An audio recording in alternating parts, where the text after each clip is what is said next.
Yes, ladies and gentlemen, thank you once again for joining us for this latest episode of the INC Preview Show. My name is Karl Bainbridge, and I am joined by the man on the right-hand side of my screen.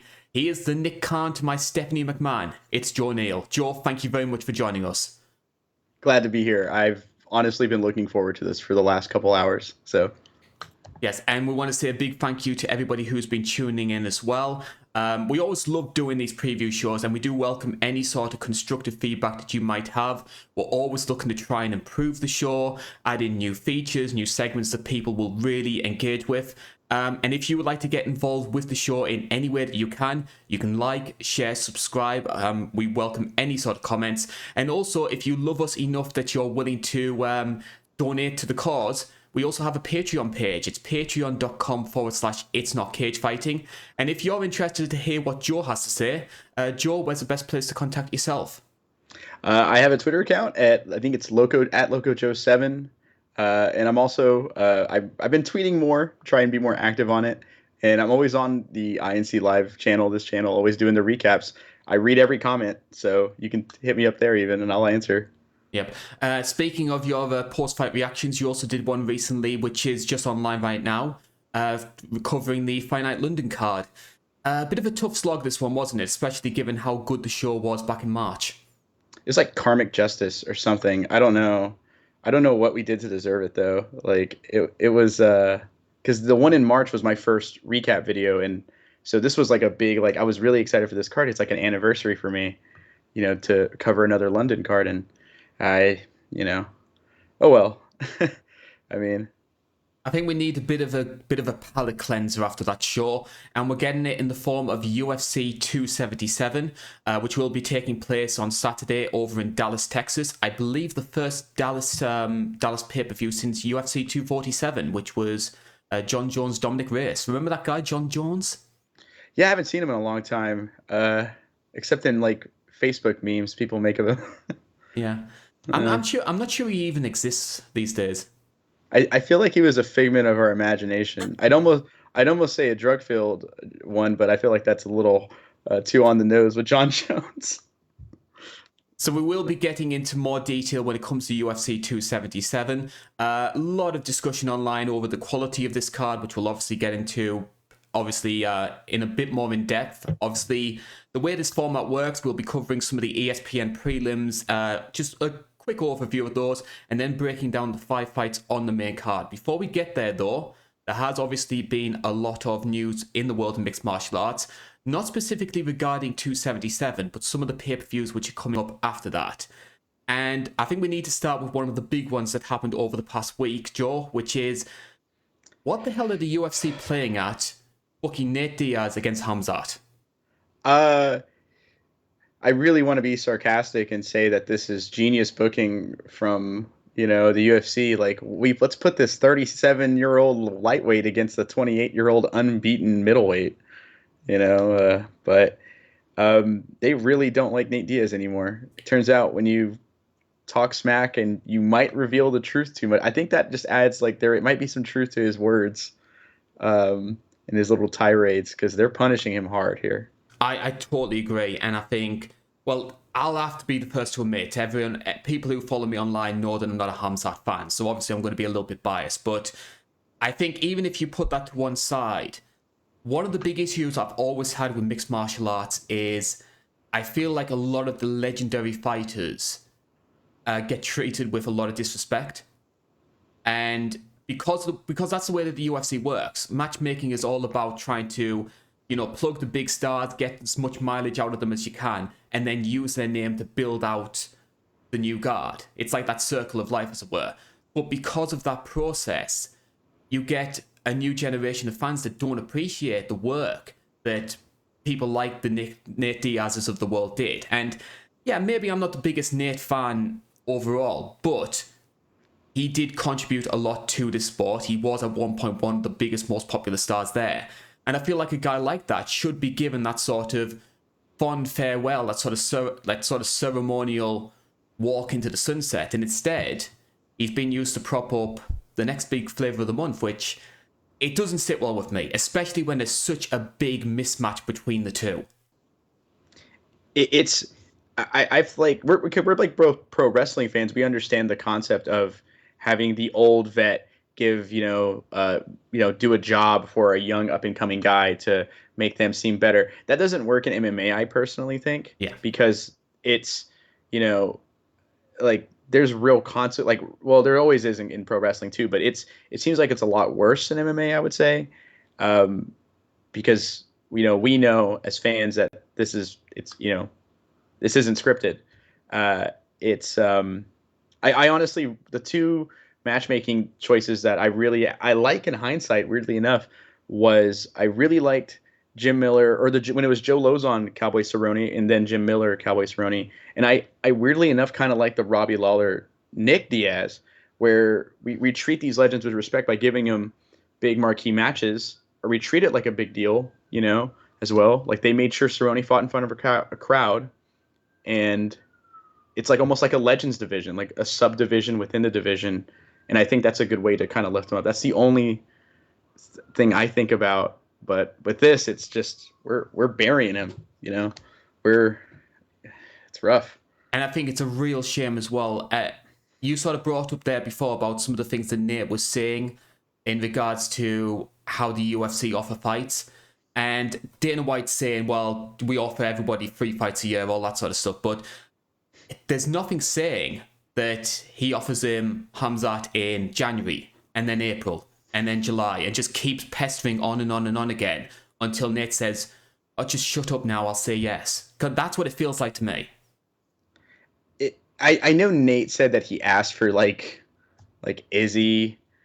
I think he asked for Glover, he said, and that he definitely asked for Ngannou, which is ridiculous.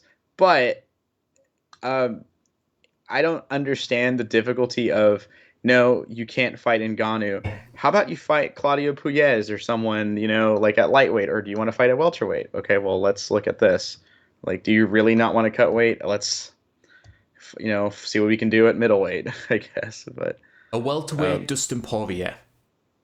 oh, someone suggested Kevin Holland, and I was like, That's a after the Tim great Means fight. and I saw that on Twitter, and I was like, perfect. That sounds amazing. The two biggest in ring trash talkers ever. Like, I'm down. On the positive side, though, that's one of the more unsettling bookmaking decisions when it comes to pay-per-views. On the positive side, though, UFC 280. Dana White is spending a lot of those Abu Dhabi dollars because this card looks amazing right now. I've got a list here of some of the fights which are booked for it. So we've got Charles Oliveira and Islam Makhachev, Aljamain Sterling, TJ Dillashaw, Piotr Jan, Sean O'Malley. Now that was left field. Gamrot versus Benil Dariush, Marina Rodriguez, Amanda Lemos, Bilal Muhammad, Sean Brady.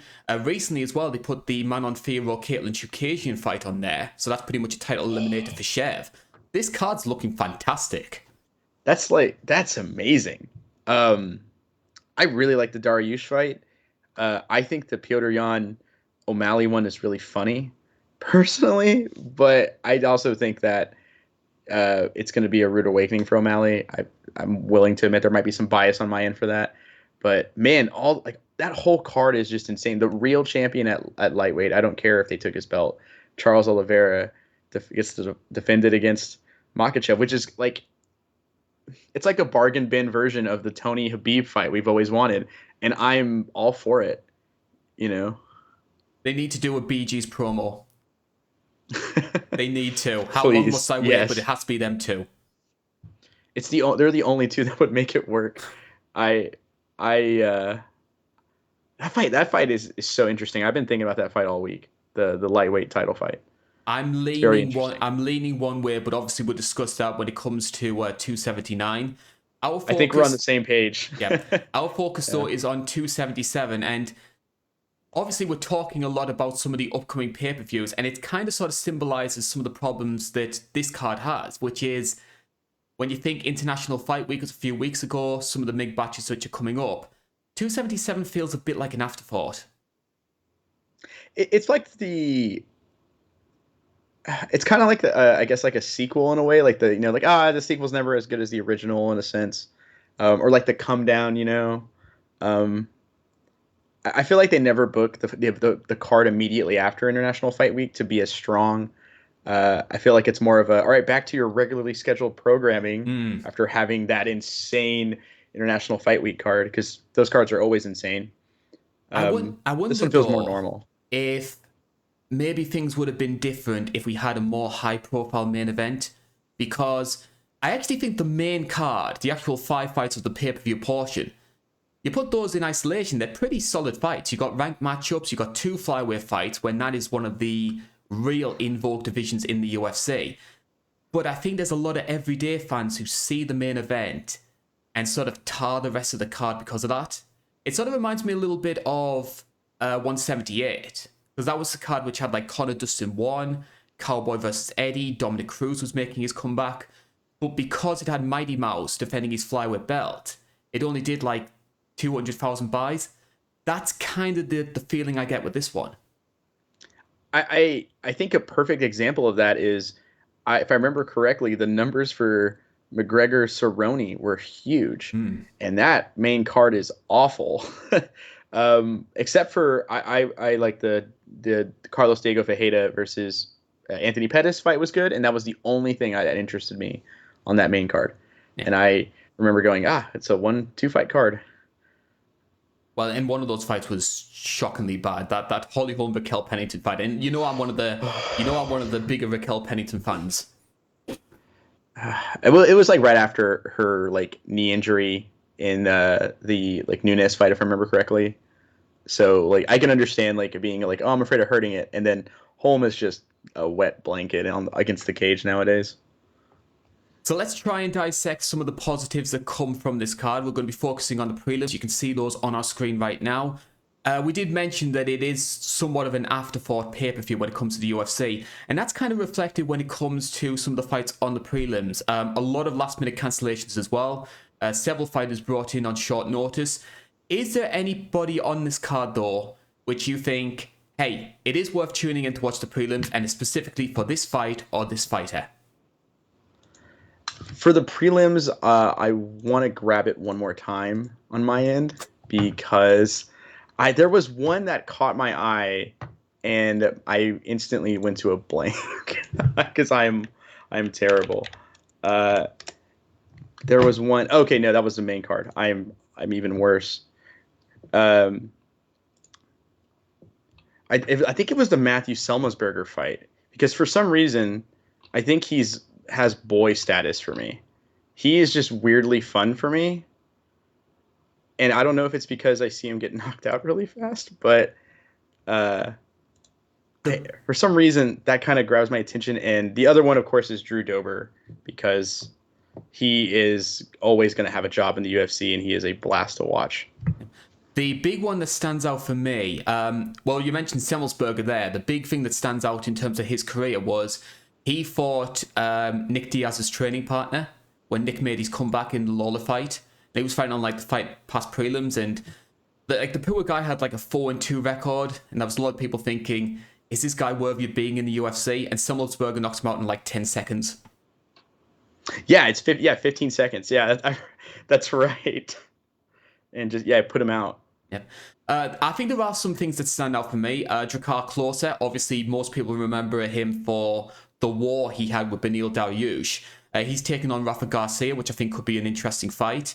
In terms of prospects, I would recommend Michael Morales, because this guy is one of the unbeaten fighters that I don't really feel is getting as much coverage as he maybe should do. I watched him against Trevin Giles. He made his UFC debut, put him out in the first round, and I rate Trevin Giles quite highly, so that was an impressive win, 13-0. His opponent did fall out though, so he's going to be taking on a short notice guy, Adam Fugit, who's 8-2. Any opinions on Michael Morales at all? I have the Trevin Giles thing. I 100% agree with. I think Trevin Giles doesn't get talked about. I think he's a really solid mid-level guy, if not even like higher ceiling. And he didn't even break a sweat. It felt like in there. He just kind of cleaned house. I'm very hot on him. I feel like no one really talks about him. I don't know how hot. Like I don't know where I want to put the ceiling, but I'm at least like I'm watching his fight live. Kind of notice for sure. I'm not missing his fights ever probably. And you know I always like my sloppy women's, unranked women's MMA bouts.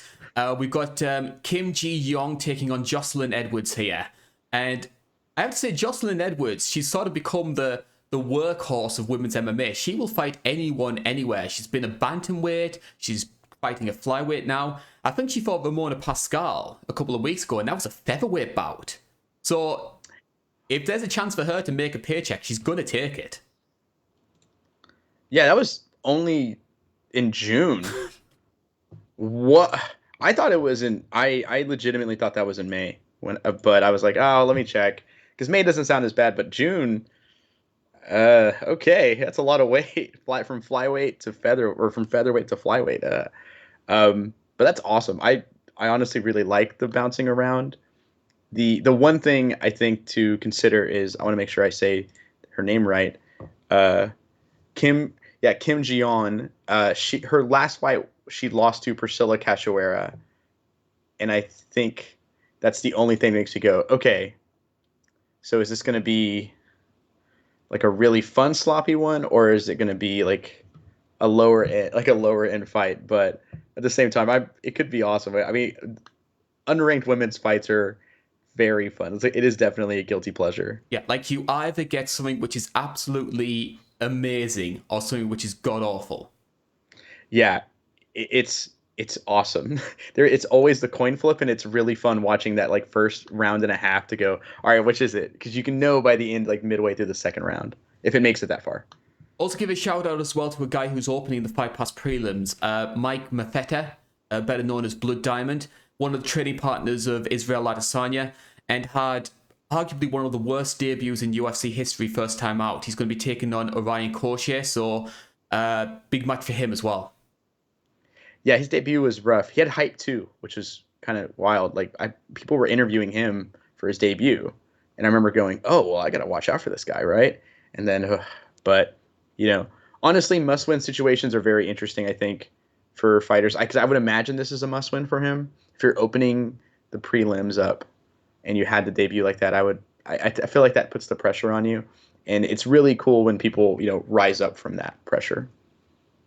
So all of our hot dogging and grandstanding out the way, let's talk about our first fight on the main card. And as mentioned before, I actually think a lot of these fights on the main card are pretty solid matchups, and we've got an example of this here.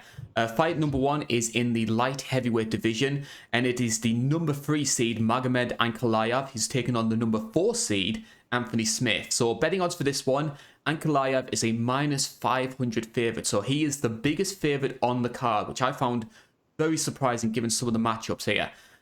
Potential light heavyweight title eliminator, although a lot of that maybe depends on whether or not the UFC choose to run back Glover versus Yuri. All the indications seem to be that they're leaning towards that way.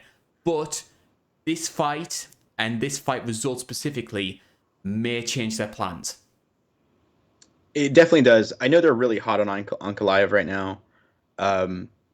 He's very fun to watch, or he can be. His last fight wasn't, but his Kutalaba performances were really fun.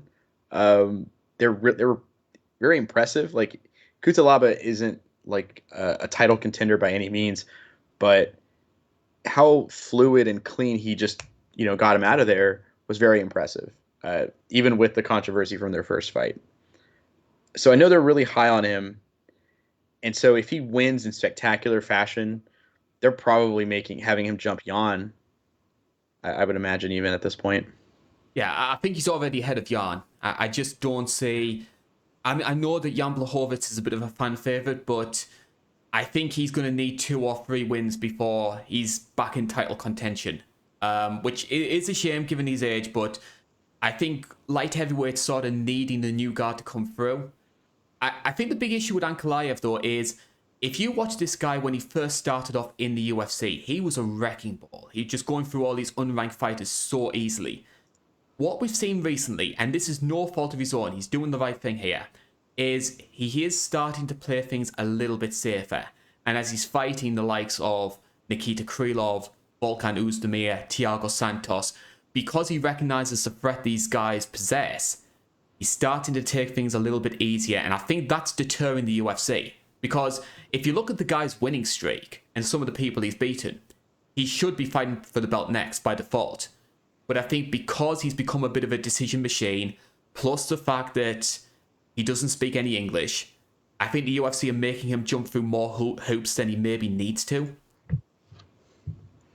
That's actually a fair point, because I actually was under the impression that I forgot about the Johnny Walker fight with Thiago Santos. I thought, well, the reason they didn't give him a title shot was because Thiago Santos has been on this losing streak ever since he blew both his knees out in the Jones fight. But no, he beat Johnny Walker. That's right. So, and that kind of got him like some hype back, some good standings in the rankings. Yeah, that's a good point. I never actually thought about that. They're probably kind of souring on him, because it does, at least in the last fight I remember, and I think so in the Ozdemir fight, he fought more to not lose instead of to win, which the UFC hates. Yes. Yeah. And I think that's part of the reason why you could maybe say on the opposite side of things, you've got Anthony Smith here, who at the moment he's on a 3-fight winning streak. Although there are maybe some questions about how good some of these fighters are. Devin Clark, Jimmy Crute, Ryan Spann, solid fighters, but maybe not sort of top 5, top 10 ready. If Ankalaev is sort of being held back by the UFC because he's maybe a decision machine, because he's maybe not as media-centric, is the opposite happening with Anthony Smith, where he's getting himself more opportunities because he's playing that sort of corporate side of the game? He knows what buttons to press to make the UFC go, he deserves the chance. I think so. I think that definitely plays a factor. Company men go far in the UFC. It's very much like we mentioned earlier. Nate Diaz isn't a company guy. He's under some maybe potential punishment matchmaking. Anthony Smith is a company guy. Daniel Cormier is the king of being a company guy, and they had some good pushes and favorable matchmaking in terms of, well, yeah, it's time for you to get a title shot. Sure, jump these guys. At times, I think that definitely helps, and I think there's definitely a precedent for it helping them out. Let's dissect this fight on the technicality side of things. So we'll start with Ankalaev. So very adept in both stances. He does seem to favour the southpaw a bit more than others. I would recommend looking out for his kicks. He is a very good kicker, especially for this weight class. Strong takedown defense in the clinch, which, bearing in mind some of Anthony Smith's offense usually comes through the clinch, elbows and knees. That's maybe a hole that Smith's not going to be able to exploit. He uses a lot of forward pressure as well. Like you saw that, especially when he fought Martin Prachnio, where he's just pressing forward and ended up getting them out there in like the first round. On paper, this guy, we say this with a lot of Dagestani fighters, he seems like the complete package. Have we got another of these sort of Eastern European killers at light heavyweight? I think the potential is there, but I think him slowing down does leave questions. When you, in my opinion, whenever you fight to not lose, but more just to, when you fight not to lose and not fighting to win, I feel like you're holding yourself back a little bit from really showing it, and that leaves questions there. I feel like there's more questions at the end of a technical, calculated, and rather boring decision win than a going out there and taking care of business. I think there's more questions at the end of that decision win than perhaps something a little bit more action packed, because we see more. But I'm not. I think he's really good, though. That being said, I feel like I'm not trying to rag on him. I think he's really good, and I also think he's potentially top 4. What are the big things that stand out for you technically when it comes to Ankalaev? I like him from the southpaw with his straight left on the counter a lot. He kind of does the crow cop thing a little bit, where he'll use his rear hand straight from both stances, and he'll mask it with a rear leg body kick or a rear leg head kick. And that just because it's the same shoulder movement for each one, so each one helps set up the other. So I really like that. I always love it when guys have that kind of that double edge or triple edge, kind of attack. But his movement is actually really good, and he's very, very sound defensively on the feet. Anthony Smith has a lot of power on the feet, and he's a very good striker in his own right. But I have to go from a defensive standpoint. Ankalaev is very good. Good thing you brought up Anthony Smith as well. I saw one of the MMA journalists. I have to stress, I don't know which one off the top of my head. And they described Anthony Smith as vanilla dangerous. And I think what they interpreted by that was that Anthony Smith isn't really a specialist in one key area, but it just seems like good everywhere else. Like, his striking is good, his wrestling is good, his jiu-jitsu is good. And I think it's a great all-round threat. I think there's a reason Anthony Smith gets booked against so many young, promising light heavyweights, because he's that great all-round test. If you are a grappling expert, he's going to test your takedown defense or your submission skills if you take him down. If you're a good striking threat, he's going to stand and trade with you. So I get why the UFC is so high on Anthony Smith. What would you say are Anthony Smith's best strengths?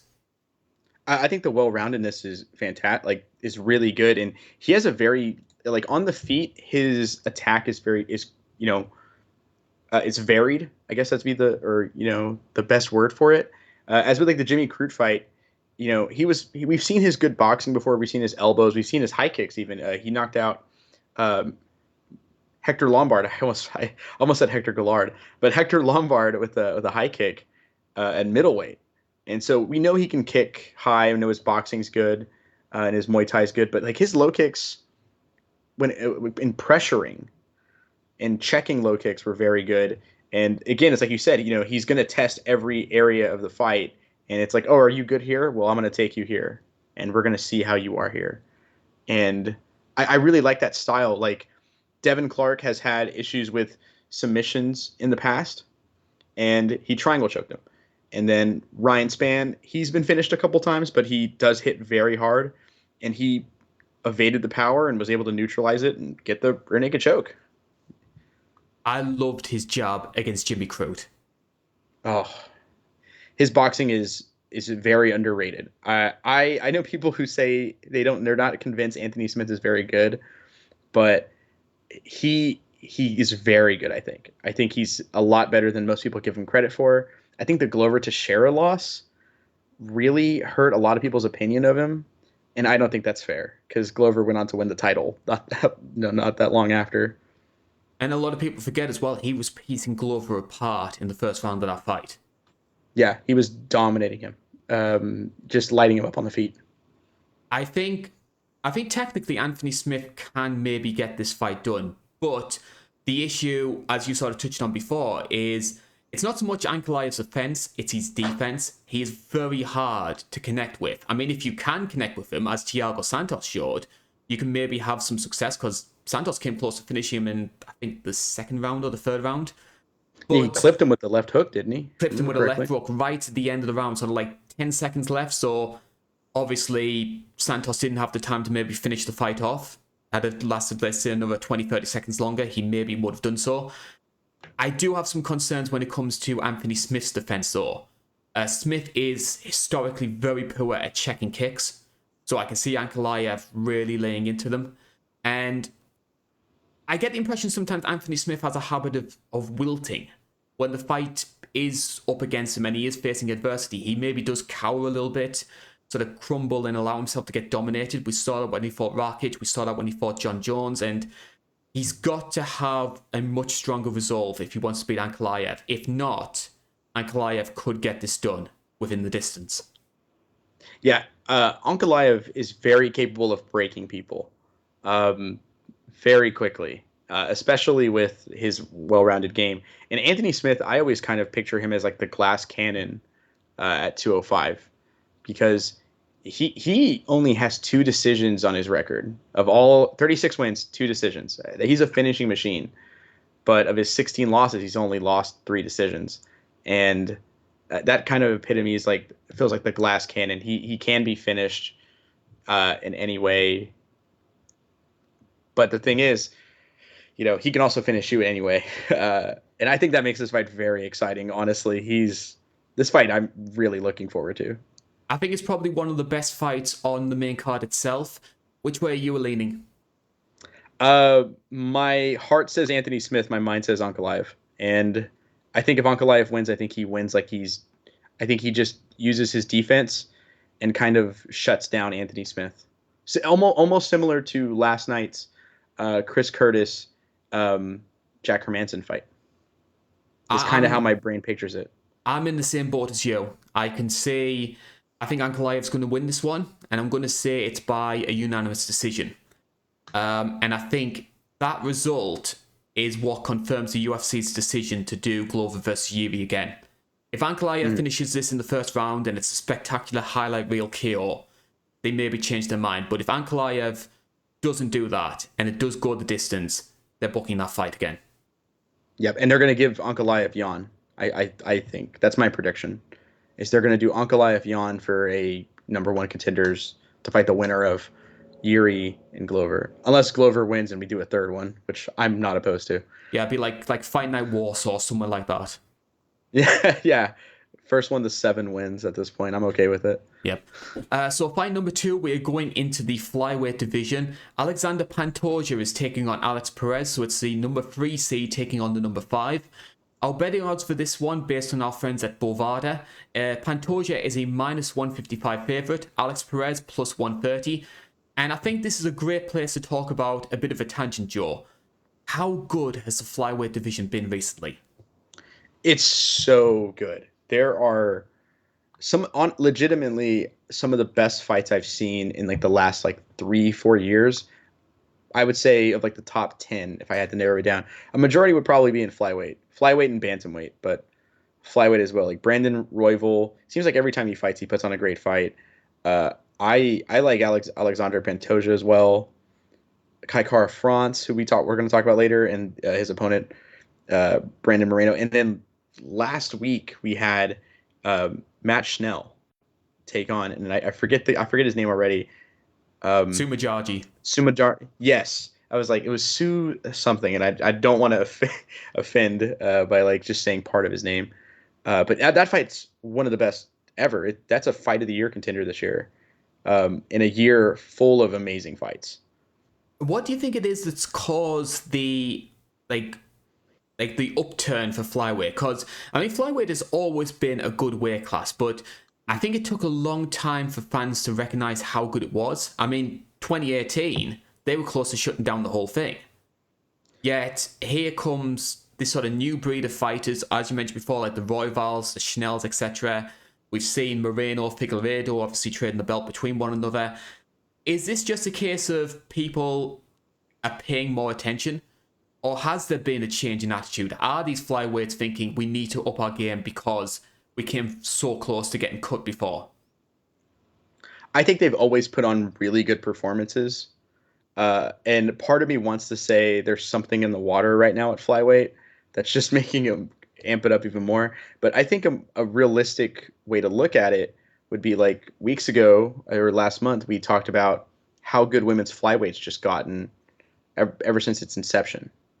And I feel like I think the whole division as a whole post Mighty Mouse, which I hate saying because I love Mighty Mouse, has just improved leaps and bounds. I feel like I think almost every fighter there has a complete game in some way. On some level, they're well-rounded. Whereas I don't think there's any other division where I feel comfortable saying that. And we're talking about two guys who maybe sort of become forgotten men in the weight class, largely not through their own fault. They've both been affected by injuries. Alexander Pantoja and Alex Perez here. We'll start off with Pantoja. He's coming into the fight having beaten Brandon Royval on the Cannonier vs Gastelum card. Notable wins on his record, they include, as mentioned, Royval, Manel Karp, Matt Schnell, Wilson Hayes. 2 wins over Brandon Moreno as well. So here we have Brandon Moreno fighting for a UFC interim title, former champion, yet a guy underneath him on the card holds 2 wins, one on the not the Contender Series, one on the Ultimate Fighter, and one in the UFC itself. He tapped him out on the Ultimate Fighter with a rear naked choke. It's a fantastic fight as well. It's actually very good. I think Brandon Moreno was the lowest ranked seed, and Pantoja was the highest ranked seed, if I remember correctly. And they went to war. And their second fight's good too. Pantoja's really good. Again, these are forgotten names in the division because, guys like Kara France, in my opinion, has kind of jumped Pantoja. I felt like Pantoja probably could have gotten the nod in the co-main event spot, but they went to a Kara France, which makes sense. He's very hot right now. Um, he just does everything. Pantoja has very heavy hands, a very, very good grappling game, and honestly, his boxing and his striking has improved a lot. He's kind of a complete package, it feels like. And his low kicks, in my opinion, some of the best in the division. Very good. They kind of remind me of Ricardo Arona in a weird way from Pride. Uh, or like he also fought in rings as well. I think he floored. I think it was Fedor. I think he floored with a low kick in like 2002. But that's kind of how it reminds me because there he just kind of winds up. It feels like and just blasts legs. Like he has a complete disdain for his opponent's calves, and it's awesome. Do you think he maybe should have got the flyweight title shot? Because I know when Moreno took the belt, he beat Figueiredo, dominated him in that second fight. There was a lot of people that thought, is it really wise for us to do the Figueiredo trilogy fight again? A lot of people believe I it should have been Pantoja. I'm 100% with you on that. We'll get into it more later, but I was very upset with the booking decision to do a third fight. I felt like that was a lot of Figueiredo complaining that kind of got him in that spot. Sadly, I'm not trying to talk too bad about him or say anything bad at all about him. Um, and I know the argument was that Figueiredo had beat Pantoja, and that's why they're doing that. I heard that, and I didn't like that still, because MMA math doesn't work. So like the idea that Figueiredo lost to Moreno, but he did beat Pantoja, so there's no point in even having the Pantoja Moreno fight. Well, no, Pantoja has 2 wins on Moreno. I feel like this is an interesting fight. Why not do it? And it's the two, in my mind, still the two best guys in the division. Yeah, I always love those MMA math equations, and they always seem to go through a Sun Tzu. Like Yeah, because yeah, he's fought everybody. but because of that, they can all make these arguments that like Mighty Mouse could beat Fedor because X beat X, X beat X. I, I would have loved to find the math equation for that. It's so fun. Um, Completely BS, but it's a lot of fun at least to look at that stuff. We'll change tact and we'll talk about Alex Perez here. Now, Alex Perez is a bit of an interesting situation as well because we talk about Pantoja becoming a bit of an odd man out in the flyweight division.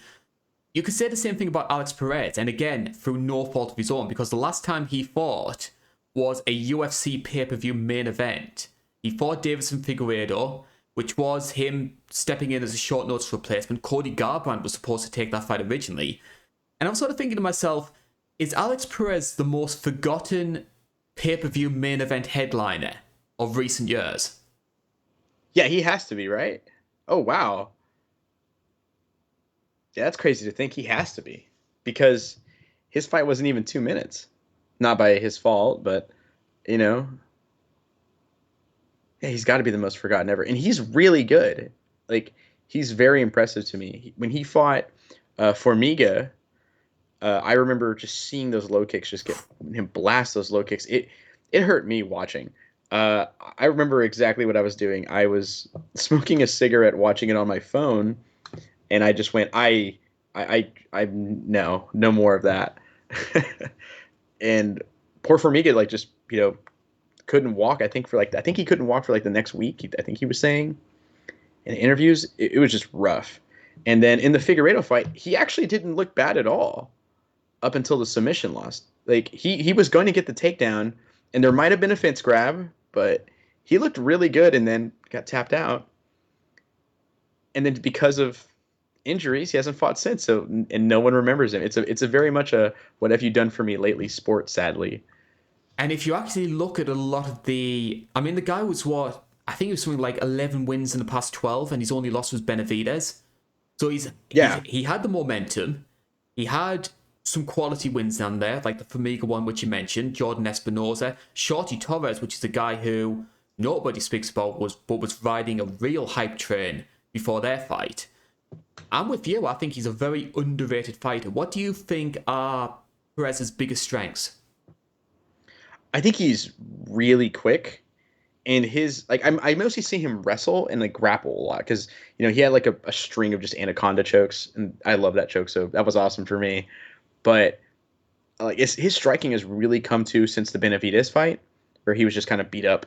But that was also 2018. Joseph Benavidez, who is a much different animal in his like latest years before he retired, and he was really quick, and his movement, like he almost kind of feels like a fencer at times. It feels like very much on the line to me. But he was darting in and out of range of Formiga and never let Formiga get a hold of him, and just kept blasting that leg. And his top pressure also is very good. I remember him just, you know, if I remember correctly, he was able just to kind of dominate Espinoza from top position. Once he got the takedown, it was over, in a sense. He's also very big for the weight class. How tall is he? He's 5'6". He's my height. Oh man, that's not good. Oh, that's terrifying as at flyweight for someone to be my height. Because I'm a giant, of course, at 5'6". I think this is a really fascinating fight to me. Like, obviously, as mentioned before, I think that Pantoja has made a lot of strides when it comes to his striking. But I can see this fight sort of playing out as a grappling match. Because I remember a lot of people going into the Royval fight thinking that it was going to be two grapplers and they were going to have a kickboxing match. But they were both willing to sort of embrace the grappling side of the game. Royval, of course, doing his beating Brandon Royval, to put it bluntly. Pantoja was able to dive into the lion's den, came out on top, second round submission. I can see a very similar fight playing out. I think this is going to be a wrestling match, and I think a lot of it could come down, in my opinion, to, and we bring this up a lot when it comes to Pantoja, his conditioning. He starts fights very strong, but you get him into the later stages of the second or the third round, he slows down big time. And we saw that when he fought Dustin Ortiz. We saw that when he fought Askar Askarov. And as long as Alex Perez isn't showing any ring rust, I think there's an avenue for Perez to win this fight. What makes that even crazier, too, is it's been not quite 2 years, but almost 2 years for Alex Perez. Usually when you see a layoff getting around that time period, they come back with like a worsened cardio. And I wouldn't have questioned Perez's cardio, because I've never seen, at the top of my head, I don't think I've ever seen him have cardio issues like Pantoja, at least. But now you got to question both tanks. It's kind of an interesting matchup on paper. And if the grappling is like that, because I'm all in though, because the Pantoja Brandon Royval fight felt like Don Fry and Takayama in the grappling match. It was so awesome. They were just throwing legs up and passing guards left and right, and Brandon Royval just flinging everything but the kitchen sink in the grappling department. It was so awesome. I think Pantoja is going to pose a more potent submission threat than Alex Perez. But again, if his cardio holds up, I can see Perez being able to hold him down. So I'm going to be leaning towards Alex Perez winning this one by unanimous decision. And I know that's a bit of a big call, but sometimes you go where you gut. It all depends on how much ring rust he has. But he's been prepped for fights with Matt Schnell and other guys for like a good 6 or 7 month period. So he's fight ready. He's raring to go. That's a big upset, and I'm going to agree with you on that. Oh. I personally think if we forget rankings and we just look at the three best, I think the three best flyweights on the planet are Moreno, Figueiredo, and then Pantoja. And maybe Pantoja even second, I think. Because I spoilers, I scored Moreno winning the third fight. But I think Perez can do it. Something tells me I'm going to say he survives the first 2 rounds and he gets a late stoppage. That's a big call. That is a big call. I kept talking about the Formiga fight because I watched that fight 4 times researching it because it was just so impressive to me. And something just tells me he's going to do it. I have this feeling. I don't think he's the better striker, but I think he's just almost tougher. As long as he doesn't get his neck caught, I think he's fine. But he can get his neck caught for sure. I think that's definitely a possibility. And I always say sometimes you get these predictions. I know when it comes to prediction shows like this, you have to go with logic. You have to go with what your head says. But sometimes you just get this gut feeling that the fight's going to play out. I've had this before a number of times, and this is one of those situations. Like, I remember I had a lot of people raise eyebrows when I said Jan Blachowicz was going to beat Dominic Reyes second round KO. That's crazy. I was so wrong on that one. And because I looked at it, sometimes the gut feeling, something just is off to you. Even if you can't put it into words, you're subconsciously probably like seeing something and it's tipping you off in one direction. And that's kind of how I feel. There's something I missed and I can't articulate it, but I think Alex Perez wins in a third round. Fight number 3, and we're going from the smallest weight class to the heaviest, the heavyweight division here. It's Derrick Lewis taking on Sergey Pavlovic. Derrick Lewis for this one, a -125 favorite. You can get Pavlovic at even money odds. And I've just got one line in terms of my sort of overview notes here. Derrick Lewis fighting in Texas. Oh dear. Oh, that's right. It's in Dallas. Well, that's it. That's rough for him. I feel bad for him now. That's bad luck. Do you think this is maybe a bad omen for how the fight may play out? Kind of. Now, I actually had to figure... I kind of figured Pavlovic is good, but for some reason it's really hard. It's always hard to bet against a heavyweight that hits that hard. Everyone hits hard at heavyweight, but he has the record for the most knockouts. So he clearly knows what he's doing when it comes to knocking someone out. It's become an art form for him. It's always hard for me to bet against Derrick Lewis, but I'm not going to be superstitious. I'm gonna keep up my initial thoughts on this. And it's an interesting situation for where Derrick Lewis stands in terms of the heavyweight division, because like before the stuff with Francis Ngannou started playing out in public, Derrick Lewis was supposed to be fighting him in Houston for the heavyweight title. So he was in prime title contention. Obviously, Cyril Gane dominates that fight. He's beating Tai Tuivasa, and then Tai mounts a fantastic comeback to get that win. Derrick Lewis never lost 3 fights in a row, so this could be new territory for him. Is he a bit of a heavyweight gatekeeper now? I don't know if I would say he's a gatekeeper at this point. He's 1-2 in his last 3 because he did beat Dawkins in December, and then Tuivasa. But the Tuivasa one for me felt like his younger Maui clone just knocked him out. To me, they both have the similar body types and styles. One just is a better kicker. I think he could. He is aging. So this will be the fight to determine it, but I'm not gonna say he is yet. I think he still has some gas in the tank. Yeah, thank you for reminding me of the Chris Dawkins fight there. I completely passed me mind there. So I got dead wronged. I got dead wronged. I got worried that the Dawkins fight's what got him into the Gane fight, and I was like, "Oh, hold on, I got to look at this. There's no way I would remember that." Well, speaking of Chris Dawkins, what we're seeing with the heavyweight division, and a lot of this stems from, obviously, they have more fight nights these days, so they have, and there seems to be this fascination with always having heavyweight main events on the fight nights. We've got a strange situation here where I feel like a lot of heavyweight prospects, in inverted commas, they get these big opportunities a lot more frequently. And for every sort of Cyril Gane, Tom Aspinall, Tai Tuivasa, Curtis Blades that ends up breaking through that gate and becoming a sort of established top 5 contender, there are multiple guys like the Dawkinses, Shamil Abdurakhimov, Augusto Sakai, who end up faltering. And they were like flavor of the month for a few weeks and then just get thrown out by the wayside. Where does Sergey Pavlovic start? Because he's sort of like the next of this breed. Is he going to pass through and become something, or is it just another, well, we tried?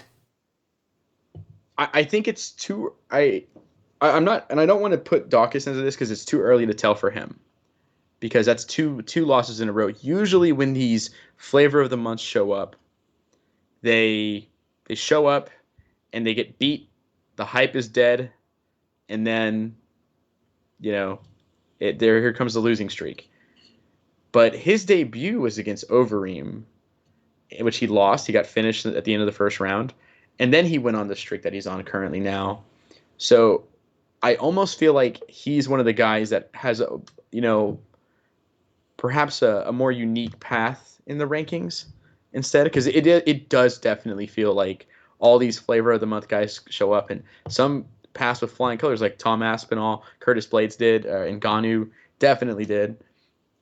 But then there, the Shamil one, there was, I feel like Maurice Green people talked about for a little bit too, weirdly enough. And there's the other Sergey at heavyweight as well. Spivak. Yes. Yeah. And he was like pot for everybody. But I also wonder if that was because people were getting them mixed up. I have maybe more confident about Pavlovic than some of the others. 15-1 record, 3-fight winning streak, which include Shamil Abdurakhimov, which we just mentioned, Maurice Green, and Marcelo Golm, who just got a win on the Bellator card recently. Big comeback win for him. This is where the interesting stat comes in, though. Of these 15 wins, 3 are by decision, 12 by first round KO. So you maybe have some question marks about the quality of his competition. I know he fought at Fight Night Global. He was actually on the undercard of the infamous Fedor versus Maldonado fight, which I recommend anybody checks out, because the commentary for that show is one of the funniest things that you can ever watch. So I recommend anyone checks that out. But Sergey Pavlovic is on that card. I think he's fighting a French wrestler and finishes him in the first round. So on paper, there's everything here to say maybe he's got something here for Derrick. He could. But here's something else I've noticed if you look over his record. Of his 3 decisions, or not counting his 3 decisions, all of his wins are in the first round. So is his cardio just depleted? Because I haven't seen his decision wins. I've only seen his UFC fights. And he does knock guys out senseless. And at heavyweight, everyone hits hard. Anyone can knock anyone out at heavyweight. It's just kind of how it goes. But his boxing isn't bad. It's a really good heavyweight boxing for sure, at least. Which it's at least better than Derrick Lewis's. So Derrick could be in trouble here. But I almost put more stock into Derrick Lewis's cardio, weirdly enough, than Pavlovic. The only time you will ever hear someone say that. I almost regret it even saying it, but I still feel that way. I mean, his cardio is not great, but he did knock out Volkov in the 3rd round somehow. So he definitely carries his power, at least, throughout the rounds. It doesn't just vanish like some people with bad tanks. What I've seen from Pavlovic watching some of his fights, and you mentioned before what's he like when he goes past the first round. Cardio isn't great. There is a definite slowdown between the first round and the 3rd. And you could argue he banked on the work he did in the first 2 rounds to get by in the 3rd. I put it that way. I agree with you, though. I do think his boxing for heavyweight is very good. If you notice, he follows the same sort of technique to get a lot of his finishes. He'll throw like a big overhand right. A lot of his offense comes from the right. And as people are ducking to try and avoid it, he follows through with the left uppercut. And you saw it was the same way he finished Marcelo Golm, same way he finished Maurice Green. So that's sort of like one of these big weapons that Derrick's going to have to look out for. Also, an interesting stat is he's a training partner of Volkov. So Volkov will clue him up on a lot of the quirks that Derrick Lewis has. Don't throw knees whenever he's loading up a right hand. As you mentioned before in your retro review. I had to bring that up. Also make sure it's not that hot, We're devoting a lot of time, obviously, to Pavlovic, because I think he's maybe not as familiar with a lot of the fans who watch this show as maybe someone like Derrick Lewis is. So I think we had to focus on him, sort of gee people up on why this is important. Let's focus on Derrick Lewis, though. Like, we all know the big stories that come with Derrick Lewis. Are there any more wrinkles we've seen from Derrick since, like, over these past 2 or 3 years? Or is this just the same guy that we fell in love with when he was talking about his hot balls? I'm glad you said it. I was holding back that one up. But it's funny. I felt like his most recent run was actually pretty good. He was being a little smarter because, like, back whenever he was getting famous, I think right before the Daniel Cormier fight, he was just swinging, or as he says, swinging and banging. He was just throwing everything at guys. And now, like, I think the Curtis Blades one is a great mid-fight adjustment. You know, Curtis Blades was throwing a jab then a low kick, and then or he would look for a level change, and that level change he knew was coming. He was waiting, and then he clobbered him with one of the most violent knockouts I've ever seen. And I thought that was actually a pretty good mid-fight adjustment for him. I thought in the Tuivasa fight, I think what betrayed him was he wanted just to kind of brawl. But whenever he would catch him pretty well. He would set up his shots pretty well with like pretty interesting shoulder feints. And of course, he is just so strong. If this fight somehow goes to the mat and Pavlovic gets on top, I fully expect Derrick Lewis, if he has energy, to do his classic two-hand throw them off of him no matter what the position is. He's been doing that more and more, I feel like, lately. There's like this compilation video of Derrick Lewis's like get-ups, and it's like the guy on top of him, say like a Roy Nelson, for example, they'll be dominating, bit of ground and pound there, and Derrick Lewis will just be like, I want to get up now, and just drive them off. It's insane. I've watched it and I've seen other like grappling guys talk about it, and they go, well, it's actually pretty hard to do that. Like, you have to have some level of what you're doing because he knows where to push him and stuff. But it's also really hard because you have to be just insanely strong. So I think it is kind of fun that it is a mix of he knows what he's doing and he's just the Hulk, Organized chaos. That's the best way to describe Derrick Lewis. And one of the things that sort of stand out for me as well when it comes to Derrick is I actually think Derrick is maybe a bit more technical than people make him out to be. Because, like, yes, he does focus on like the wild brawling side of the game, and that's where a lot of his offense comes from. But a 260-pound man who throws a jumping switch kick, you've got to have a bit of agility about you. And then, of course, as you mentioned before, there was the Curtis Blades knockout where he knew the shot was coming and timed that uppercut to perfection. So I like to make this comparison online. Have you ever watched a show called Robot Wars? Yes, I have. Yeah, well, there was a machine on there called Dietor, and it was like this fur-covered robot, which is always like a bit of a joke. Everyone thought, oh god, this thing, how can it win? And it was actually one of the most powerful machines on the show. And that's Derrick Lewis. Derrick Lewis is Dietor. I mentioned it earlier when we introduced it, is you have to kind of, think about it. Like, everyone at heavyweight hits hard. That's just kind of the nature of the game. Even old Jared Rolsholt from back in the day. But he has the record for most knockouts, so he clearly understands how to knock people out. I feel like I could have said, I think you summed it up better than I did there. He clearly knows how to knock you out because he has some of the best timings at heavyweight in general. Like, he's the one that timed the knees coming in against Volkov. He's the one that timed the uppercut. And he's the one that timed I believe it was the short right hand as Dawkins was stepping in. Or no, Dawkins was circling. That's how he caught him. His timing's very good, which that clearly means he knows what he's doing on a good level. So this makes this fight so much more intriguing to us because we've got the proven test in Derrick Lewis here. We know how he's going to win versus Sergey Pavlovic, who is still a bit of an unknown quantity against guys of this level. Because as good as this winning streak is, when your best wins Shamil Abdurakhimov, who was a questionable top 10 fighter at best, is he going to be able to handle the jump of someone like Derrick Lewis? It's a fascinating fight. It's really interesting.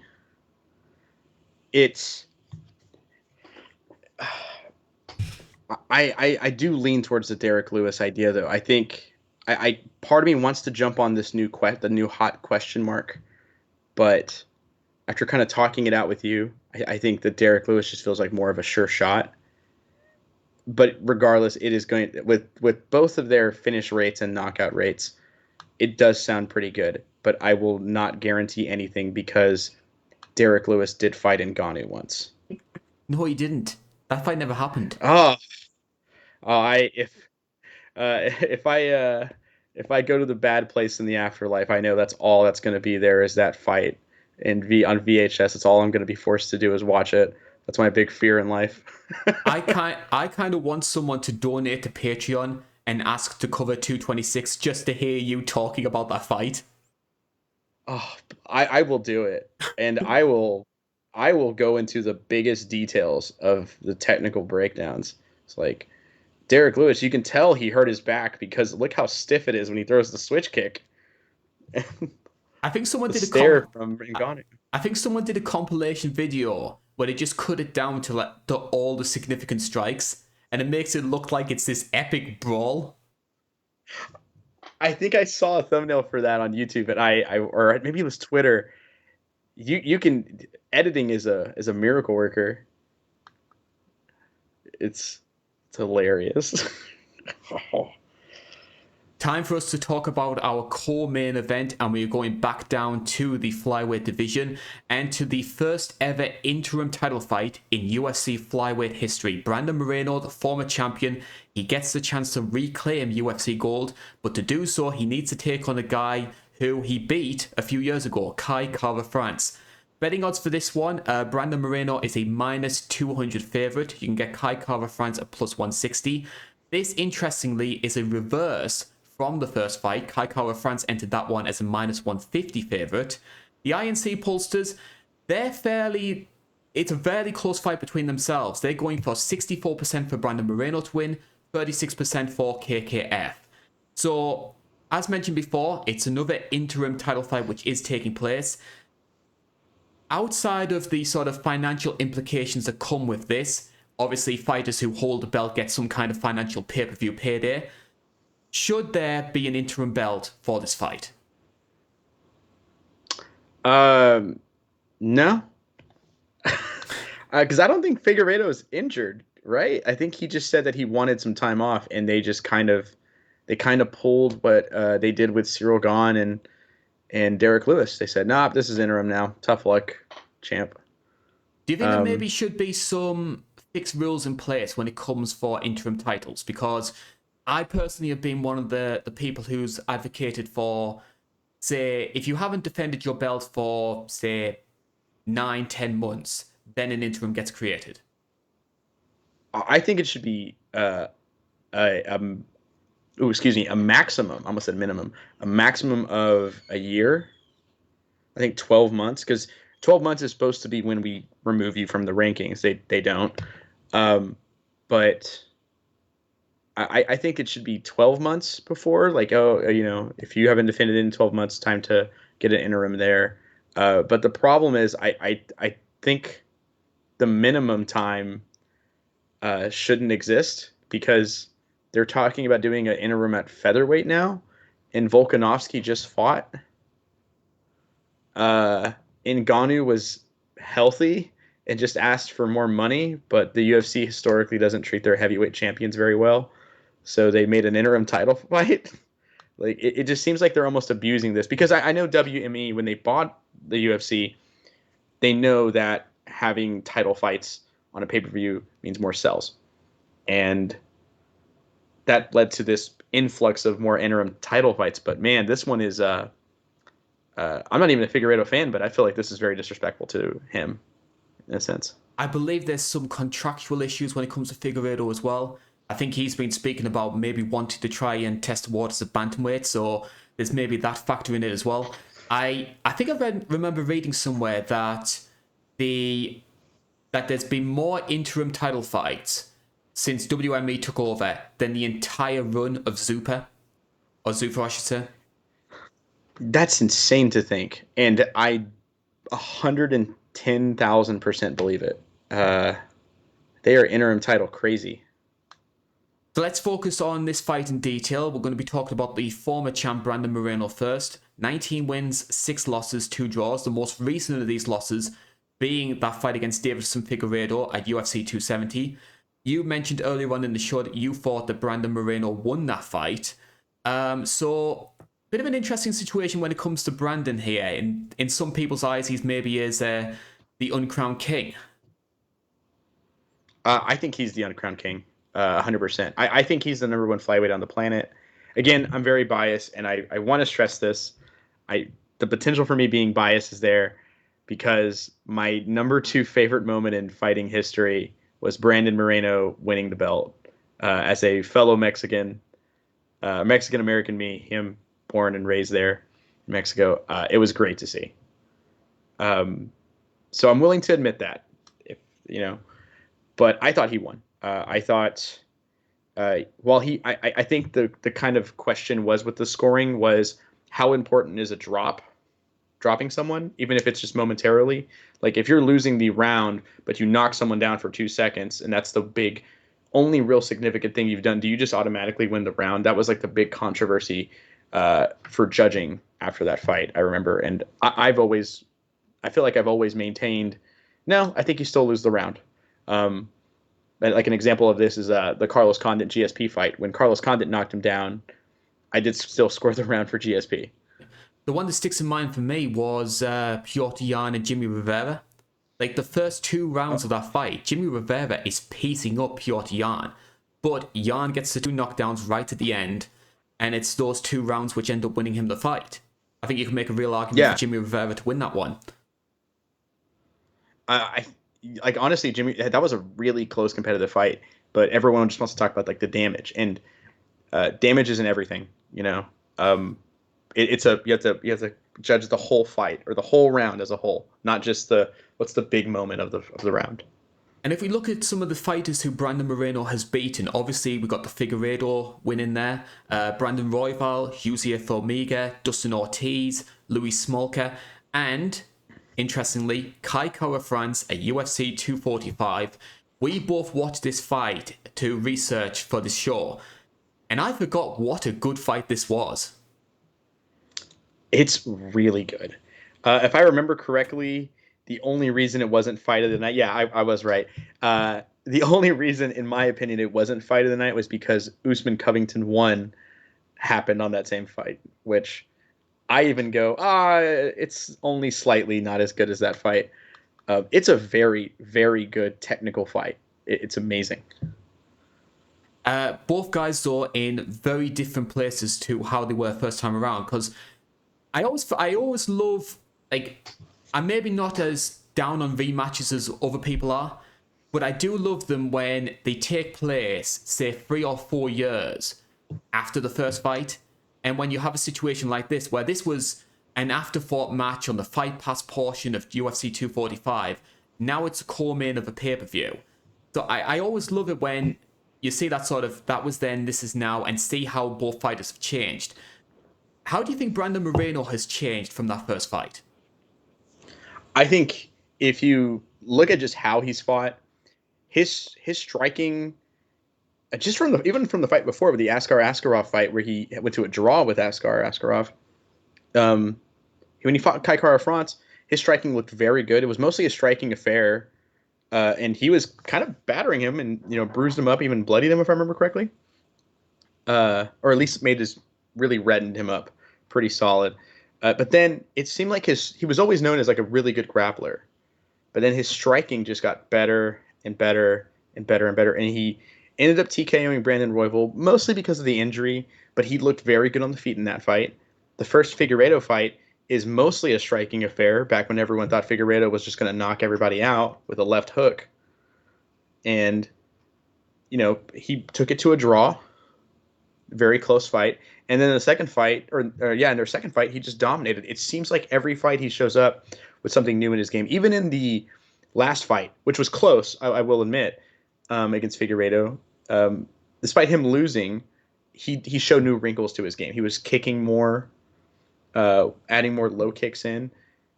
I think he's improved at least, in video game terms, he's at least gone up like 5 or 6 maybe even 7 levels. It seems like he's improved rapidly almost every fight.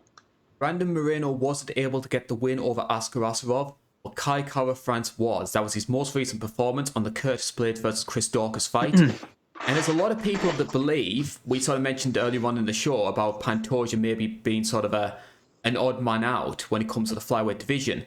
A big part of that reason is Kai Kara-France beating Askarov. A lot of people had Askarov down as being maybe like the next flyweight champion. Kai Kara-France managed to get the job done. Fantastic takedown defense, and it was activity that won him that fight, in my opinion, because you had a guy who was trying to neutralize him, maybe do a bit of wall and stall, lay and pray, and Kai being so aggressive, surviving the adversity, he's able to get the win, and a lot of people are riding that wave of momentum and giving him this big opportunity as a result of that. That fight's also like, I think one thing too is that fight was very entertaining. It was definitely the classic striker grappler matchup. And then the first round, if I remember correctly, Kai Kara-France lost, or Askar Askarov won it. Second round was KKF all the way, and then the third round, it's still close. Tensions are high. There's a lot at stake here, and Kai Kara-France just turned it up and let it all out and just went at him. And it was very exhilarating, very exciting. It almost felt like someone wrote it, in terms of how it worked out, I thought. Some of the notable wins on Kai's record here, obviously Askarov, as we mentioned, Rogerio Bontorin, Howley Paiva, Cody Garbrandt, which was at UFC 269. So really, this sort of 3-fight winning streak is the big factor that a lot of people are playing into when it comes to Kai Kara-France. And some of the big things that stand out when it comes to those wins, the guy can crack for a flyweight. He has power. For people that haven't seen that Bontorin finish, one, it's really awkward, but how hard he puts him out is very frightening for flyweight. If Herbdean didn't mess up the stoppage by stopping it 2 hours later twice, it would be the highlight everyone talks about. It is very shocking how hard he face plants him there. And it's probably the second hardest hitter in the division, I would say, after Figueiredo. Yeah, who hits like a 45er, it seems like. That's not fair. And that's one thing that's really stood out for me is how much harder the flyweights are hitting these days. And it's part of a makeup when it comes to Kai Kara-France. Obviously, he's got the power. He trains at City Kickboxing, so obviously Adesanya, Volkanovski. We know that Eugene Bareman is a master when it comes to using feints for his fighters. Technically, in terms of a stand-up match, he's got all the tools to do it. But we saw what happened in the first fight. Brandon Moreno, largely through his great use of combinations, more than anything, was able to neutralize that maybe one-shot big hitter or quitter that Kai was trying to load up on.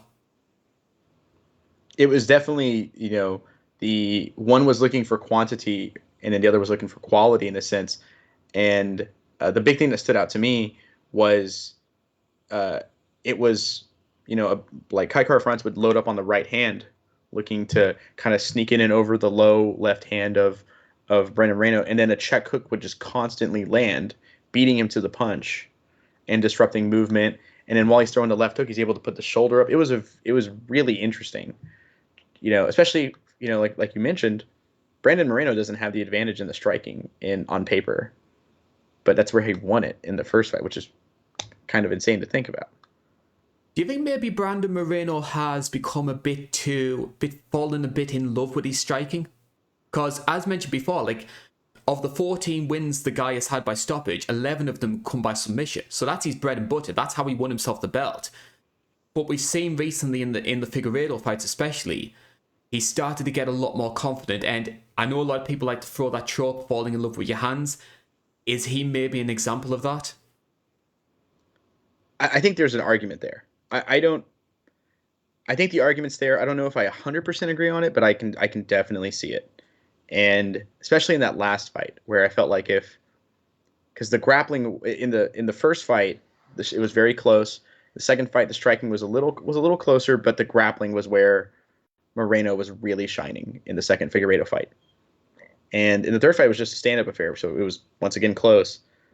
But while his striking has been the major improvement, you have to kind of remember what got you here in the first place. And I think that's something he could definitely fall prey to. So this fight's going to be taking place over 5 rounds, as opposed to the 3 rounds when they fought first time around. Who do you think is going to have the upper hand when it comes to conditioning? Because one of the things that stood out for me, and this was largely a factor of Kyle loading up a lot, was he looked very tired by the end of the 3rd round. So is this maybe a sign of things to come when it does get into the deeper waters? That we maybe see Kai Kara-France starting well, but as the fight goes on, Moreno, with this 5-round experience, having been in championship fights before, is maybe going to take advantage? I think, and against anyone else, I really wouldn't question Kai Kara-France's cardio so much, but against Moreno, I have to, because pressure fighters and high volume fighters just wear out gas tanks. The guys who never quit, that never stop going forward and are constantly throwing not just one punch, but 5, 6, 7 strike combinations. That wears you out, especially if you're, Kai Kara-France does load up. He was loading up very hard against Cody Garbrandt, and in a Bontarine, he was doing the same thing. He was very clearly loading up for that big shot. I definitely could see if this fight goes into the 4th, 5th round, it just wears out Kai Kara-France, who hasn't, I don't think he's ever been in a 5-round fight before. Definitely Or at least not in the UFC. gone into the 5 rounds. I think he may have done on one of the, in some of the regional fights. I know in the UFC he's never main evented anything. That sounds awful. Nothing against him. I feel like I worded that incorrectly. No disrespect, man. You're awesome. But at the, I think I would have to question it as well. I do think that we talked about that. I think earlier this week. I think we mentioned it, or before the previous show, we kind of mentioned a question mark there, and I think it's definitely a possibility again. I think if Kai Kara-France is going to win this fight, it's going to have to be in the first 2 rounds. Because I think that the way that Brandon Moreno strikes, plus you've got the grappling side of the game, which we didn't see in the first fight, but he can always fall back on. I think there's more avenues for Brandon Moreno to win, especially over 5 rounds. So Kai has got to crack him very early. And then, even if he does, Brandon Moreno has a fantastic chin for this weight class. So even if Kai lands the perfect shot, maybe it's not even going to be enough. He just takes a beat. He's super tough. I've been avoiding like bringing it up, but Mexican boxers and Mexican fighters have always had this stereotype of being very tough and cardio heavy. He kind of embodies that a lot, and I don't know how I feel about that since it's a stereotype. But the one thing that worries me is he loves to, even though his boxing has improved tremendously, he loves to have his left hand low, his lead hand low, and his chin up high to kind of bait something in. So where he can do the check hook to counter and then follow up with a combination, that is going to get him caught one day. And even if it's not this fight, your chin has a set number of shots it's allowed to take before it just gives out.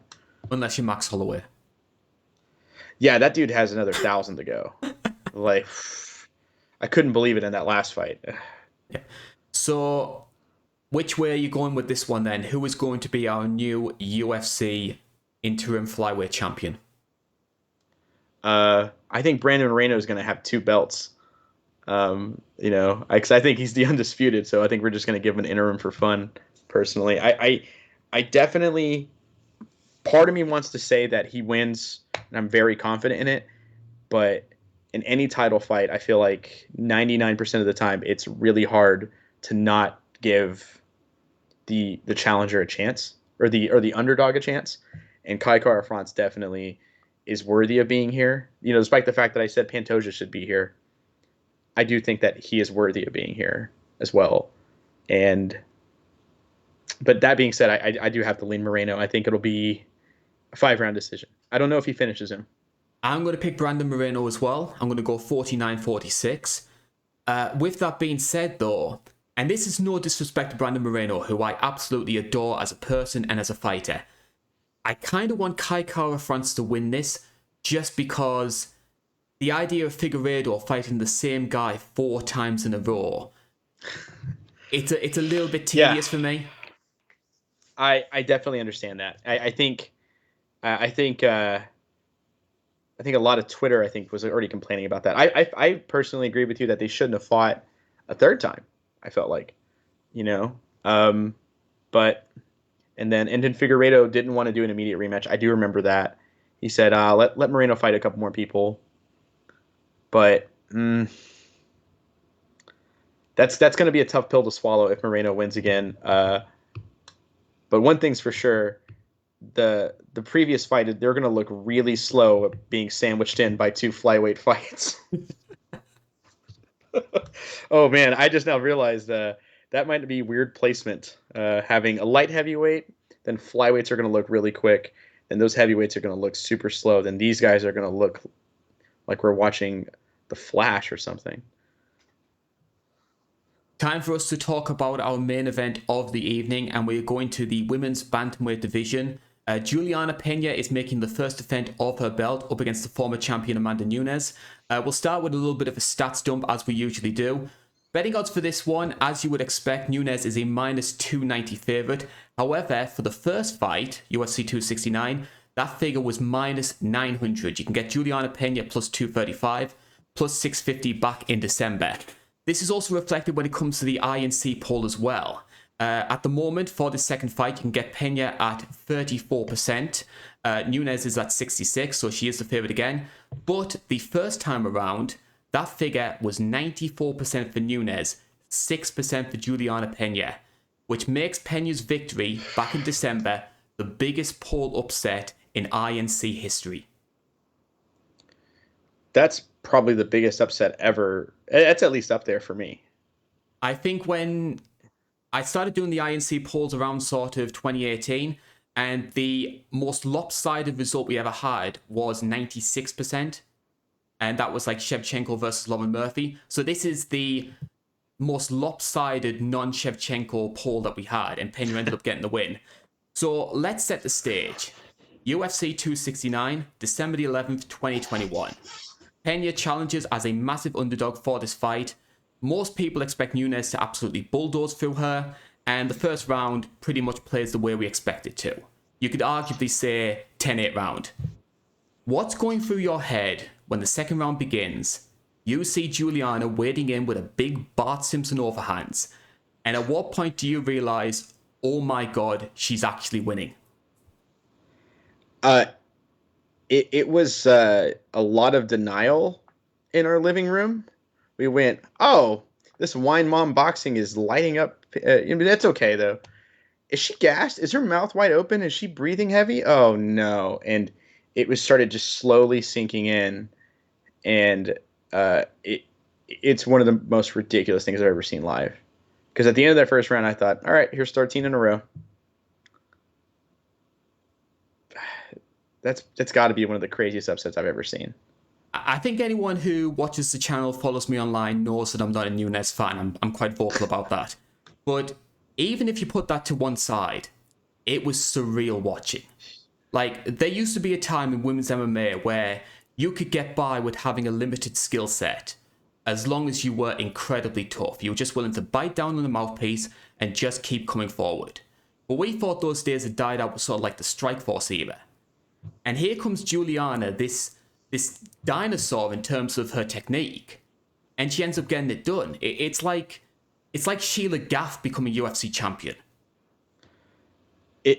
It's unbelievable. Like that's a really good cut, a good reference.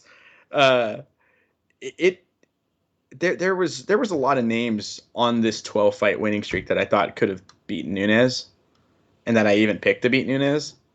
I picked Miesha Tate to beat her at UFC 200. I thought Felicia Spencer could have done it, but Julianna Pena, I think if I saw that these were the next 13 people she was going to fight after the Kat Zingano fight, I would have said, I think Nunes could win that. I don't see that being a problem. Even then, you know, but and the legend she built up made it even more incredible. It just, I still can't believe it. I still have to sit here and go, oh, that's right. She's not the champ at 135. We knew a rematch was going to happen. Like John Anik says, like 10 seconds after the fight's over, you can be sure they'll run it back. So I'd probably say the big storyline going into the rematch is Nunes choosing to leave ATT. So for this training camp, she's doing things on her own. I think she's got a couple of the ATT coaches who are helping her out. Where do you stand on this one? Like, I want to stress, I don't know what's happening behind the scenes at ATT. I don't know what's happening in her personal life. I hope this isn't her blaming the training camp for what happened against Pena. And I say this for two reasons. One, ATT have been a big factor in making Nunes the fighter that she is.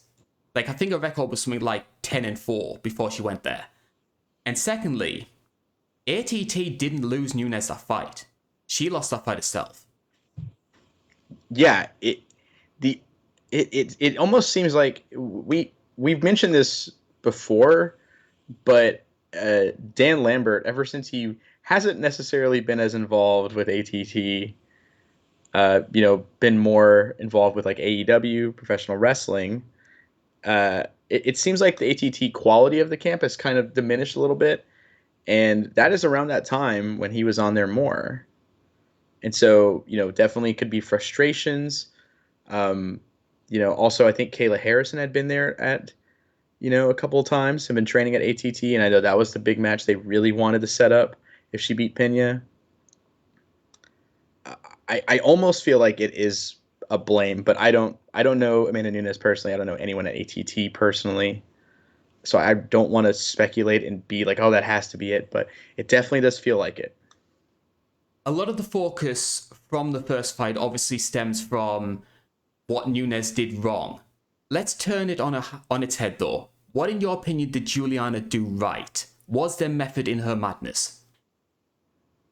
I think her pressure.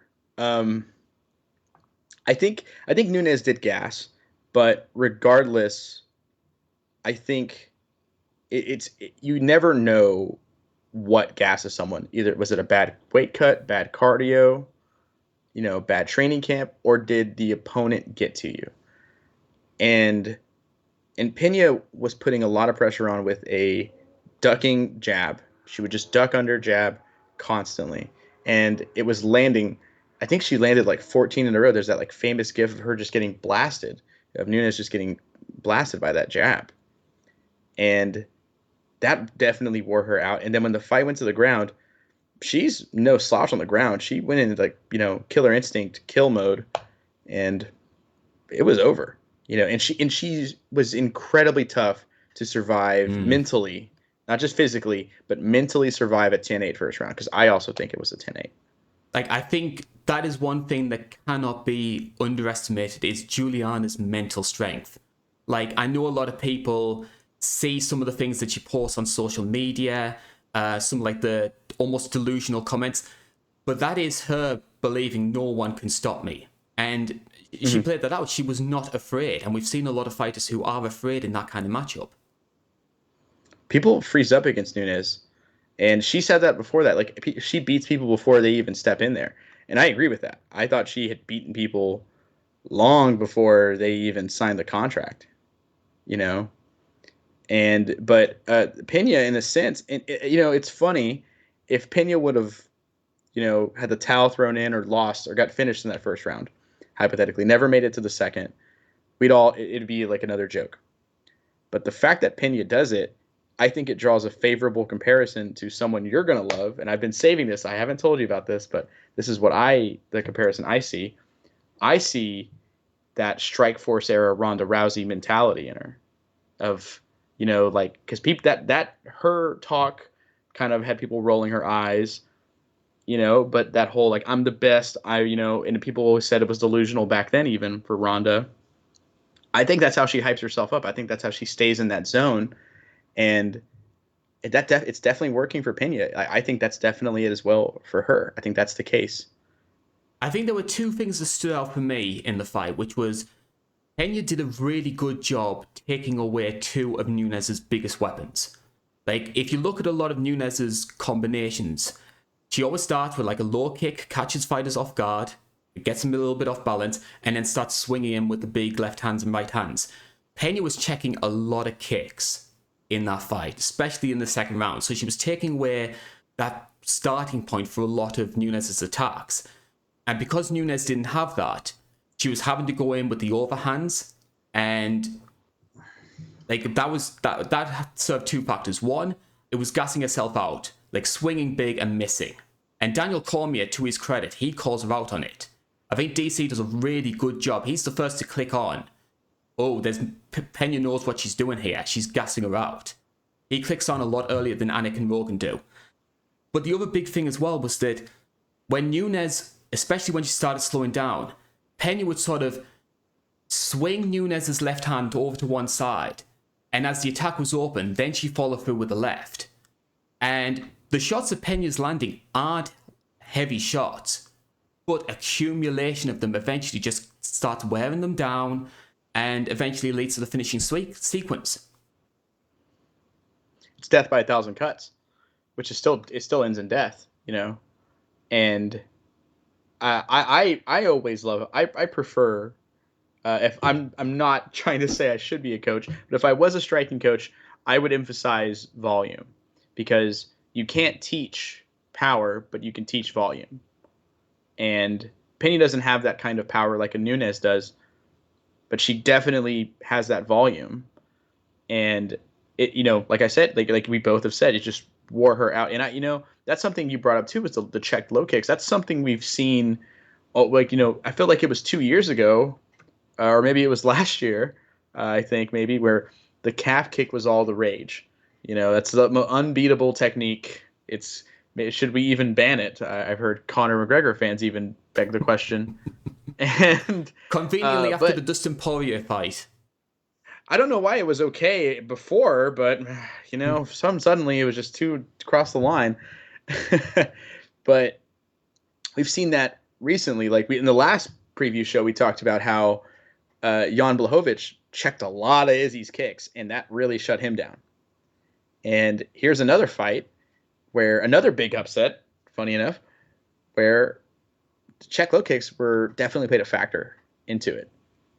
And I think that's actually kind of an interesting thing to see in MMA, especially at women's bantamweight, which, no disrespect to the division, typically progresses and evolves slower than flyweight or definitely strawweight. What do you think are the big adjustments that both fighters need to make going into this rematch?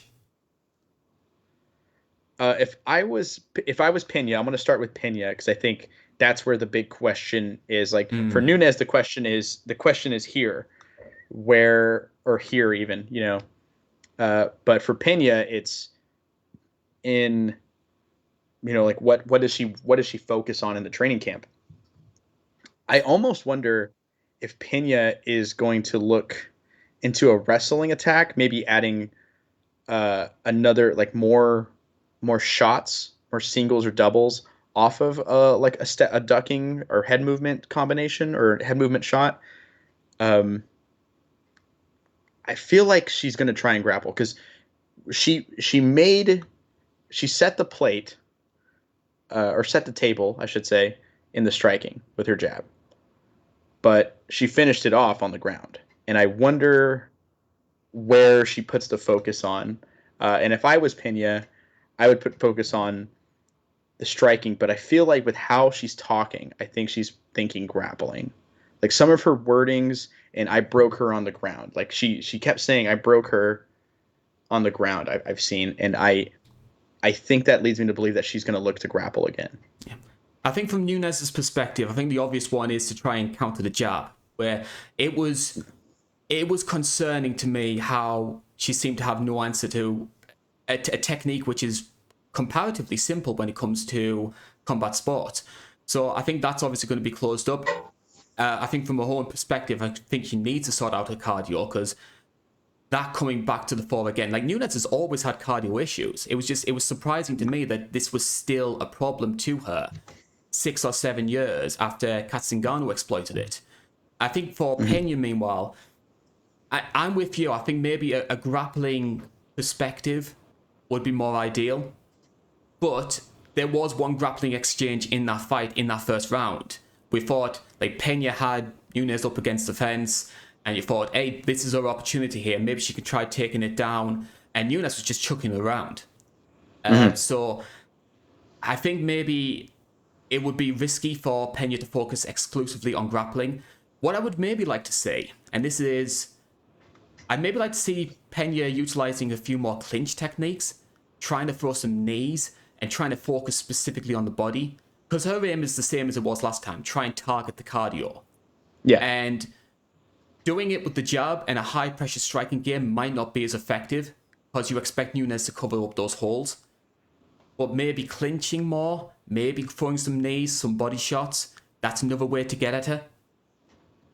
Make it dirty, or like dirty up the fight. You know what I mean? Yes. Yeah, I definitely. You know what? I've never thought about that. That's a fantastic idea. That'd be a great game plan, actually. Make it not the prettiest fight, make it a dirty fight, and you can. That's definitely going to work cardio out. Randy Couture made a career out of it. And maybe even a body kick, because even if Nunes catches the body kick and Pena goes down to the ground, Nunes saw what happened in the first fight. She's not going to want to grapple because that stops her cardio. It does. But I also weirdly feel like Nunes on top is scarier than standing with her. Oh, she's a hell of a good grappler. She is a very good Yeah. grappler. I just think that power, like she just has that kind of strength, but even then, I think that body kick's still a pretty good idea, regardless if it gets caught or not. I think anything to make the hands, if you make the hands lower, the jab opens up, raises the hands, that makes the hips and for shots and a little easier. I definitely like the multi-layered attack idea. So, put your money where your mouth is, Joe. Who's winning this fight and how? I think Amanda Nunes finishes her though. Yeah, all that positive praise talking about Pena and it's for naught. But I could see myself being wrong.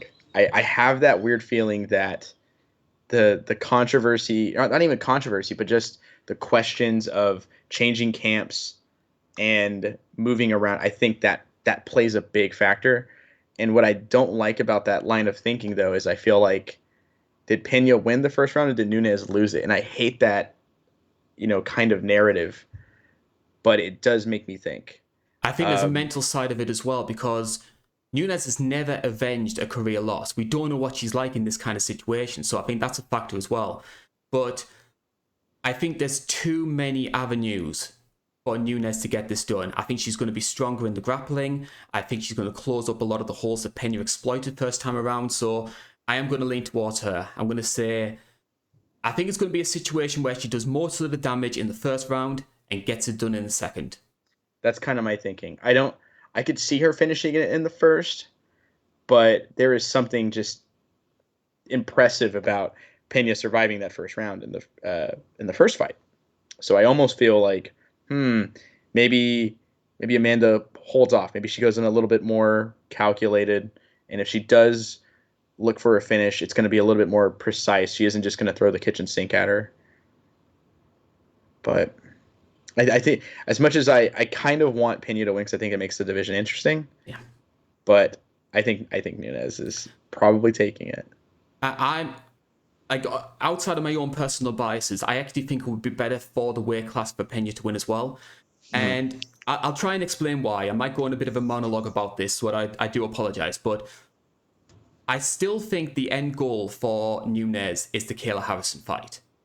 And for the UFC as well. Like, for somebody who's not part of the promotion, Kayla gets a truckload of coverage. Like, she's featured a lot on a lot of the adverts. Obviously, ESPN plays a part in that. She was in attendance at 269. And it's always been my belief, if Nunes had won that fight in December, they were going to basically sign off and get in Kayla Harrison. Obviously, if Nunes wins this fight, her stock's back up, Kayla comes back on the table. And they probably do that fight around sort of June, July time. And if that fight does happen, Bantamweight sort of ends up in the same place it was, say, back in 2020, where the division's basically mothballed to do this fight, which, yes, it's a big fight, don't get me wrong, but I think the long-term impact of the fight isn't really going to be as massive because there's no featherweight division. Like, regardless of Yeah. who wins, nothing comes from it. So if you're someone like Ketlen Vieira, for example, who in my opinion should be fighting the winner of this fight, you're going to have to wait a year and a half before you get your title shot. And I just don't think that's fair. That's at least my opinion. It definitely does feel like that. And I don't know how I feel about the Kayla Harrison thing jumping up or jumping to the UFC just instantly, getting a title shot. I mean, 145 doesn't have a division, but we're also risking Kayla Harrison having to cut 10 pounds. So we don't know how that could affect her, because Kayla Harrison's a very big girl. Like, she's, just very stout. I know Kayla fought at 145 for the Invicta fight, and she seemed fairly comfortable there. Okay, well, I thought it was at 155 in Invicta. That doesn't make sense. I don't think I've ever seen. I said I don't remember 155 in Invicta, but yeah, even then though, like, this division kind of would end up stagnating, and it's the last thing that we need, because, like I've said this before, I think, like, regardless of what you think of Julianna, regardless of what you think of Nunes, the division needed that sort of wow moment to make people pay attention again, and Julianna gave us that. Yeah, I only cared about this division before the Pena upset because I liked seeing Amanda Nunes finish people. And, like, I wanted to see, okay, who's she going to fight next? And that was it. This division wasn't doing well for me. It was kind of on the downturn for me. And then this happened. And, it gave you an injury. It was so awesome. Thanks for reminding me of that. I still walk with a limp. Oh, that's insane. The UFC's big dog gave you a limp, or losing a limp. Yeah. That's I ever since you called her the Roman Reigns, that's how I picture it. But yeah, I do think I kind of worry for the division if Nunes wins, and I like Nunes. I don't dislike her. I'm not I'm not a Pena fan, but I was impressed with her, and it is admirable. Like, the story is just fantastic, but I do like Nunes, but I almost don't want her to win, if that makes sense. And on that cheery note, we'll put a bow over this recipe, as it were. So UFC 277, as mentioned before, prelims not the best. Couple of standout fights, couple of interesting fights. It's a much better card in terms of individual fights than the overall package, if you know what I mean. Yeah, I personally think this main card has the potential to stack up against any card this year. I really like this main card. I'm never too hot to see a heavyweight fight, admittingly, on my main card, but at least it's Derrick Lewis, who's always entertaining. But 2 flyweight fights on a main card, it's wonderful. So I do like this card a whole lot, personally. Yeah. This preview show, it has run very, very long. I'm looking here. We talked 100 minutes on a Nunes headline pay-per-view. So we've done something truly amazing here. Clearly we're doing something right. Or, we truly have just the best chemistry on the planet in the MMA world. Yeah. We're the new Smash Brothers. I want to say a big thank you to everybody who has been tuning in for this long-winded show here. I want to say it has been an absolute pleasure to be talking about these fights. That's the main reason I do this preview show, because I love the idea of talking about MMA fights. And obviously we've got Joe here to do it with us. Once again, Joe, if there's anybody who wants to follow you on social media, where's the best place to go? I'm mostly on Twitter at LocoJoe7 on Twitter.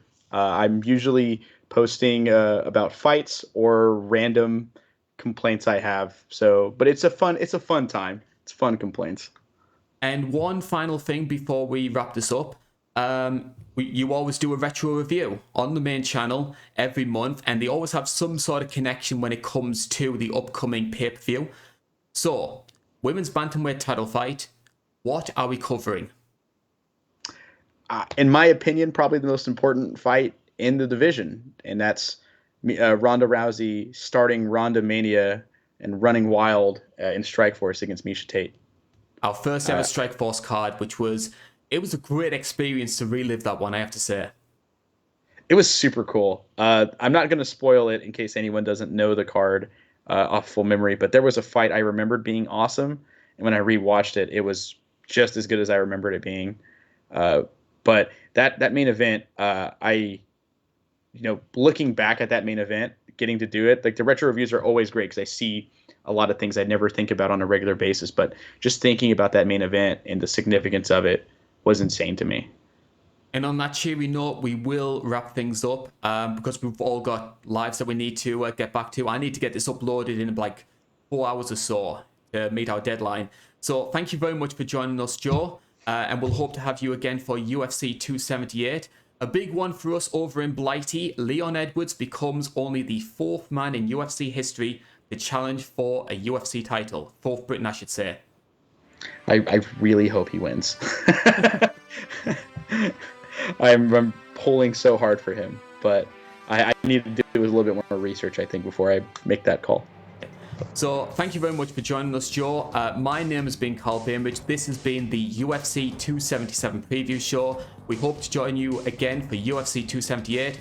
For now, though, bye-bye for now.